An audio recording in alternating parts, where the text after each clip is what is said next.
우리 말씀은 신명기 18장 58절에서 68절 말씀까지 보도록 하겠습니다. 오늘 이 말씀을 가지고 딱 한 가지의 답만 있습니다. 딱 한 가지의 답만 있습니다. 라는 제목으로 같이 은혜를 나누기를 원합니다. 누구나 스포츠 선수라면 국가대표 선수가 되기를 원합니다. 국가대표 선수로 뽑혀서 나가기를 원하죠. 그래서 열심히 훈련을 합니다. 그러나 국가대표 선수가 되면 어떻습니까? 지금까지 자신이 경험했던 훈련보다 더 혹독한 훈련을 받습니다. 국가대표란 타이틀을 위해서요. 그 이전에 자신이 훈련받았던 것보다 더 혹독한 훈련을 통해서 자신을 연단하게 만듭니다. 마찬가지입니다. 이 세상의 수많은 사람들 가운데 우리는 하나님의 백성으로, 하나님의 자녀로 선택을 받았습니다. 하나님의 자녀로서, 하나님의 백성으로서 우리를 훈련하셔서 하나님께서 쓰시기를 기뻐하실 때 일반적인 세상 사람들과 똑같은 훈련을 하실까요? 아닙니다. 국가대표이기 때문에, 하나님의 백성이기 때문에 훈련은 혹독하고 힘든 것입니다. 그 훈련을 통해서 우리는 하나님의 귀한 일꾼으로, 귀한 백성으로 쓰임을 받게 되는 것입니다. 약속은 지켜질 때 가치가 있는 것입니다. 약속은 지켜질 때 효력이 있고 또 생명이 있습니다. 한쪽이 약속을 어기면 약속은 자동으로 폐기가 되는 경우가 많습니다. 그리고 약속을 위반 시 그냥 폐기로 끝나는 것이 아니라 약속을 위반 시 받을 수 있는 불이익이 주어지게 되는 거죠. 어느 약관도요, 다 약속을 위반할 시에는 받을 수 있는 불이익이 적혀져 있습니다. 우리가 셀폰이라든지 집 케이블 계약, 이 작은 계약조차도요, 약속을 위반 시 주어지는 불이익이 반드시 첨부되어 있는 경우가 많습니다. 우리는 하나님의 언약 백성입니다. 이스라엘 백성도 하나님의 언약 백성입니다. 언약은 무엇입니까? 약속이죠. 이 하나님과 우리 사이의 언약의 내용은 무엇입니까? 간단하게 말하면 이스라엘 백성은 하나님의 백성이 되고 하나님의 말씀대로 살겠다라는 약속이고요. 하나님은 이스라엘 백성의 하나님이 되셔서 그들의 보호자와 그들의 공급자와 그들을 복되게 하시는 하나님이 되는 약속인 것입니다. 이 언약을 위반 시 어떤 결과가 지어집니까? 신명기 28장 15절부터 오늘 본문 끝절까지 그 약속 위반 시 주어지는 징벌이 나와 있습니다. 정말 비참합니다. 처참하고 이 땅에서 우리가 경험할 수 있는 지옥과 같은 상황이라는 것을 알게 됩니다. 결국 마지막 구절인 68절은 어떻게 끝납니까? 이들이 어디로 돌아가요? 애굽으로 다시 끌려가요. 애굽으로 끌려갑니다. 종이 되어서 애굽으로 끌려가요. 다시는 돌아올 수 없는 길로 끌려갑니다. 그리고 누구도 그들을 종으로조차 쓰기를 원하지 않아요. 애굽에서 나왔는데 다시 애굽으로 돌아가는 거죠. 이스라엘 백성들이 노예로 살았던 애굽 땅으로 다시 돌아가는 것으로 마무리가 되는 것이죠. 우리도 예수 그리스도를 믿고 하나님의 백성들로 살면서요, 이 하나님의 말씀대로 살지 않으면요, 결국 어디로 돌아갈까요? 세상으로 돌아갑니다. 세상으로 돌아가요. 이게 결국 우리의 마무리가 되어서는 안 되는 거죠. 그게 우리의 마지막이 되어서는 안 되는 것입니다. 하나님께서 이스라엘 백성을 애굽에서 끄집어내신 목적은 무엇입니까? 모든 민족들과 다른 백성을 삼고자 하신 것입니다. 하나님의 거룩한 나라를 이 땅에 실현할 수 있는 백성으로 선택하시고 그들을 부르시고 또 그들을 훈련하시고 그들을 통해서 하나님의 거룩한 뜻을, 거룩한 목적을, 또 거룩한 나라를 세우기를 원하셨던 것입니다. 그런데 주변 민족들과 크게 다르지 않으면 구원하신 목적이 상실되어 가는 거죠. 그냥 다시 애굽으로 돌아가는 것과 같은 것입니다. 베드로전서 2장 9절도 예수 그리스도의 피로 말미암아 구속받은 우리는 어떤 존재인가 이렇게 말하고 있습니다. 너희는 택하신 족속이요 왕같은 제사장들이요 거룩한 나라요 그의 소유가 된 백성이니 이는 너희를 어두운 데서 불러내어 그의 기이한 빛에 들어가게 하신 이에 아름다운 덕을 선포하게 하려 하심이라 라고 말하고 있습니다. 구약이나 신약이나 우리는 택하신 족속이요 왕같은 제사장들이요 거룩한 나라요 하나님의 소유가 된 백성이 되었습니다.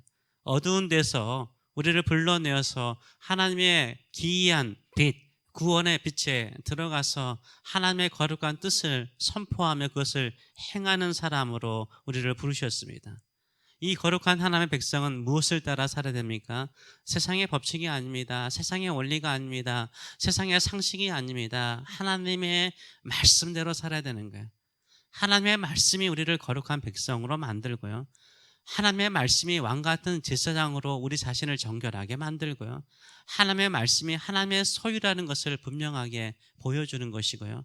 하나님의 말씀이 어둠 속에서 우리를 빛으로 인도하시는 줄 믿습니다. 그래서 하나님의 말씀대로 살아야 됩니다. 그런데 현대 그리스도인들은 어떻습니까? 세상 사람들과 다르게 사는 것을 원하지 않아요. 왜요? 불편하기 때문인 거예요. 그냥 세상 사람들과 똑같이 살기를 원해요. 다른 것이 있다면 주일에 교회 가는 것 정도. 그것도 숨기죠. 조용히 나 혼자 믿고 살기를 원합니다. 주변 사람들에게 교회 다닌다는 이유로 관심의 대상이 되거나 또 조롱의 대상이 되거나 무시의 대상이 되기를 원하지 않아요. 내가 주님 믿는 것 하나만으로, 내 신앙 하나만으로 조롱과 무시와 천대를 받는 것을 받아들이기를 힘들어합니다. 그래서 조용히 내 신앙을 지키기를 원해요. 조용히 내 신앙을 지키려고 하다 보니까 어떻습니까? 세상 사람들과 똑같이 행동하고 말하고 똑같이 살려고 합니다. 다르게 사는 것을 되게 불편해요. 그러다 보니까 세상 사람들과 똑같아요. 하나님이 구원하신 목적이 아니죠. 결국 세상 사람들 속에 있으면서 이스라엘 백성이 애굽으로 돌아가는 것처럼 우리가 애굽으로 돌아가요. 세상 속으로 들어갈 때가 많습니다. 그러면요, 어떤 일이 일어나죠? 오늘 본문에 나와 있는 것처럼요, 애굽에서 이스라엘 백성이 목격했던 모든 질병들이 범죄한 이스라엘 백성들에게 임한다라고 말씀하시고요. 또한 그 이뿐만 아니라 이 율법 속에 기록되지 않는 새로운 전염병과 질병이 있다라고 말씀하고 있습니다. 또 세상 사람들 속에 살면요, 평안함이 없어요. 어디서 우리가 평안함을 찾지 못합니다. 쉴 만한 장소도 얻지 못해요. 그리고 마음도 편하지 않아요. 늘 불안해요. 정신이 산란하다라는 말은 미쳐간다는 말이죠. 현대인들 가운데 정신적으로 고통받는 사람들이 얼마나 많은지 몰라요. 이렇게까지 많나? 이렇게까지 고통스럽게 살아가나? 육신적으로는 선진국에 사니까 편안하게 사는 것처럼 보이는데요. 99%의 인구가 부러워하는 1%의 인생을 살아감에도 불구하고요. 그 부유한 삶을 살고 있음에도 불구하고 정신적으로는 지옥과 같이 살아가는 사람들이 얼마나 많은지 몰라요. 평안함이 없어요. 쉴 만한 곳을 찾지 못해요. 안식을 얻지 못해요. 그래서 절대적인 절망 가운데 살아가는 사람들이 많습니다. 65절과 66절은 이렇게 말하죠. 여러 민족 중에서 내가 평안함을 얻지 못하며 내 발바닥이 쉴 곳도 얻지 못하고 여호와께서 거기에서 내 마음을 떨게 하고 눈을 새하게 하고 정신을 산란하게 하시리니 내 생명이 위험에 처하고 주야로 두려워하며 내 생명을 확신할 수 없을 것이라 라고 말해요. 항상 언제 죽을지 모르는 두려움 속에, 언제 죽을지 모르는 두려움 속에 살아간다는 거죠. 예수를 믿는 성도들도요, 언제 죽을지 모르는 두려움 속에, 죽음의 위험 속에 항상 불안해하며 살아가는 성도들이 얼마나 많은지 몰라요. 세상 사람들이 가지는 그 불안함을 우리도 동일하게 갖고 있습니다. 그래서 사는 것이 두려워요. 사는 것이 두려워요. 사는 것이 두려워서 절망 속에 사는 사람들이 많죠. 67절은 이렇게 말합니다. 내 마음의 두려움과 눈이 보는 것으로 말미암아 아침에는 이르기는 저녁이 되었으면 좋겠다 할 것이요 저녁에는 이르기는 아침이 되었으면 좋겠다 하리라. 빨리 시간 지나갔으면 좋겠다는 거죠. 얼마나 힘들면 빨리 좀 시간 좀 지나갔으면 좋겠다 이렇게 말할까요? 우리가 혹시 이런 인생 살고 있지는 않습니까? 마음에는 평안함이 없고 쉴만한 곳을 찾지 못하고 절대 절망 속에서 시간만 빨리 지나가기를, 언제 죽을지 모른다는 두려움 속에 살아가는 성도는 없습니까? 하나님의 거룩한 백성이 그렇게 살아서는 안 되겠죠. 거기에서 우리를 끄집어내어서 하나님의 거룩한 백성으로 예수 그리스도의 피로 정결하게 하셨다면 우리가 살 길은 딱 한 가지뿐인 것이죠. 무엇입니까? 하나님의 말씀으로 돌아가는 거예요. 하나님의 말씀으로 돌아가야 되는 것입니다. 58절은 분명히 말하죠. 내가 만일 이 책에 기록한 이 율법의 모든 말씀을 지켜 행하지 아니하고 내 하나님 여호와라는 영화롭고 두려운 이름을 경외하지 아니하면 이런 재앙이 있다는 거예요. 다시 말하면 하나님의 모든 말씀을 지켜 행하라는 거예요. 지킬 때는 여호와 하나님의 거룩하고 영화로운 이름을 경외하라는 거예요. 그 이름을 경외하고 그 말씀을 경외하고 살라는 거예요. 그게 딱 살 길이에요. 딱 살 길입니다. 62절도 말하죠. 너희가 하늘의 별같이 많을지라도 내 하나님 여호와의 말씀을 청종하지 아니하면 남은 자가 얼마 못 될 것이다. 결국 우리가 세상 사람들과 크게 다르지 않게 된다라고 말하고 있어요. 힘들고 어려울수록 내 인생에 평안함이 없고 고통스러울수록 정신이 혼미스러울수록 어떻게 됩니까? 하나님의 말씀을 들어야 돼요. 하나님의 말씀을 들어야 돼요. 하나님의 말씀을 듣는 것이 살 길이에요. 하나님의 말씀이 우리를 안전한 길로 인도하고 회복시키고 더 강한 하나님의 군대로 우리를 훈련하는 줄 믿습니다. 우리가 자연적인 재해들을 많이 경험하게 되죠. 폭설이라든지 폭우, 허리케인이라든지 지진, 또 이렇게 전염병 같은 것이 일어나면 가장 먼저 우리는 어디에 귀를 기울이나요? 자기 나름대로 해결하려고 하지 않죠. 방송을 들을 것입니다. 어떻게 하든지 방송을 통해서 들려오는 뉴스라든지 경고라든지 정부의 가이드를 들으려고 그러죠. 그게 살 길이기 때문인 거예요. 이번 코비드-19로 인해서 CDC의 안내에 얼마나 우리가 귀를 기울였어요. 매일 어떻게 하라고 하는지 그 지시를 따라 지금까지 오지 않았습니까? 우리도 인생이 힘들 때 하나님의 말씀을 드려야 되는 거예요. 어디로 가세요? 우리를 구원하실 분은 하나님 한 분밖에 없는데 어디에서 안전한 길, 생명의 길, 구원의 길로 갈 수 있습니까? 하나님의 말씀을 들어야 되는 거예요. 하나님의 말씀을 따라 살아갈 때 위기에서 벗어나는 거예요. 참된 하나님의 백성의 영광을 회복하게 되는 줄 믿습니다. 그런데 이렇게 혼란스러울 때요, 항상 있는 게 무엇입니까? 거짓 선지자들이 있어요.